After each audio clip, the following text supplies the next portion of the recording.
এই প্রথম আপনাদের সাথে আমি কোনো পিঠা শেয়ার করছি। তো এটা চালের গুঁড়ার পিঠা। চালের গুঁড়িটা আমি ফ্রিজে রেখেছিলাম দেখে বের করে সামান্য একটু গরম করে নিয়েছি। গরম করে নেবার পর একটা পাত্রে আমি কিছুটা পরিমাণ পানি নিয়েছিলাম। পানিটা ভালোভাবে গরম করব এবং এর মধ্যে আমি কিছুটা লবণ দিয়ে দিয়েছি এবং 1.5 কাপের মতো আমি এখানে চিনি ব্যবহার করছি। আমি গুড় দিয়ে বানাবো না পিঠাটা, চিনি দিয়ে বানাচ্ছি। হ্যাঁ, চিনি দিয়ে পিঠাও কিন্তু খুব মজা হয়। তো এটাকে আমি ভালোভাবে ফুটিয়ে নিব, চিনিটা খুব ভালোভাবে ফুটিয়ে নিব এবং একটু বেশি পরিমাণ ফুটিয়ে নিব, একটু ঘন করে নিব। তার মধ্যে এখানে আমি দিয়ে দিচ্ছিলাম নারিকেল কুচি। তো এটা আমি নাড়াচাড়া করার পর আমি এটা রেখে দিয়েছিলাম একটু ঠান্ডা হওয়ার জন্য। তো যখন এটা ঠান্ডা হয়ে গেছে তখন আমি আস্তে আস্তে চালের গুঁড়িটা আমি এখানে দিয়ে ভালোভাবে মিক্স করব।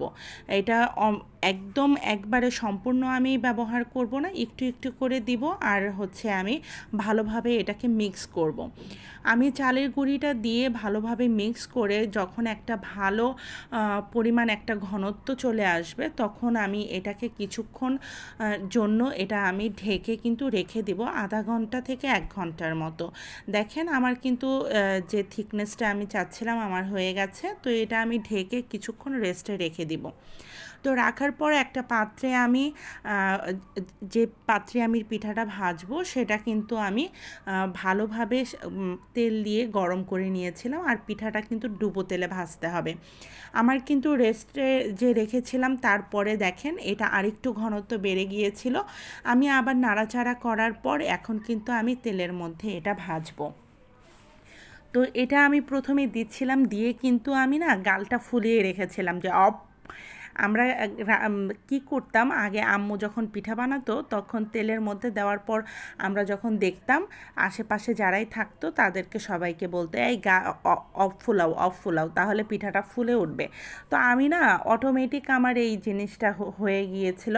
আমি যখন তেলের মধ্যে দিয়েছিলাম আমি তখন গালটা ফুলিয়ে রেখেছিলাম। জাস্ট আমার পিঠাটা আম্মুর মতো ওরকম সুন্দর হয়নি, বাট আমি চেষ্টা করেছি এবং পিঠাটা মোটামুটি কিন্তু ভালোই হয়েছিল। চালের গুঁড়ির পিঠা আমি কিন্তু মোটামুটি সব রান্নাই পারি, বাট আমার পিঠার প্রতি কেন যেন এতটা ঝোঁক নাই। তো দেখেন আমি কিন্তু আস্তে আস্তে সবগুলা পিঠা ভেজে নিয়েছিলাম। পিঠা আমার ভাজাও হয়ে গেছে খুব সুন্দরভাবে এবং খেতে ভালোই হয়েছিল, খারাপ হয়নি। আপনাদের কাছে ভিডিওটা কেমন লাগলো অবশ্যই কিন্তু কমেন্ট করে জানাবেন। আর যদি ভালো লাগে একটা শেয়ার করে রাখবেন। তারপর আপনাদের জন্য কিন্তু আরও নতুন নতুন রেসিপি নিয়ে হাজির হব। ততক্ষণ আপনারা ভালো থাকেন, সুস্থ থাকেন, নিরাপদে থাকেন। আল্লাহ হাফেজ।